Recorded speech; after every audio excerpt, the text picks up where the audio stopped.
να βρίσκεστε κοντά μας. Για μας είναι ιδιαίτερη χαρά και συγκίνηση να ξεκινήσουμε ένα μακρινό ταξίδι, να έρθουμε από την Κρήτη και να βρούμε τους παρακμίξους κρητικούς. Θέλω να ευχαριστήσω πάρα πολύ το πολιτιστικό τμήμα της Παγκριτικής και ιδιαίτερα το φίλο μου τον Τάκη το Ψαράκη.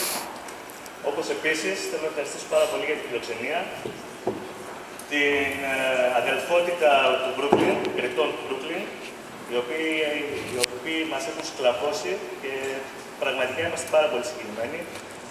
Ελπίζω να περάσετε καλά. Για μας είναι πάρα πολύ μεγάλη συγκίνηση και χαρά που βρισκόμαστε κοντά σας.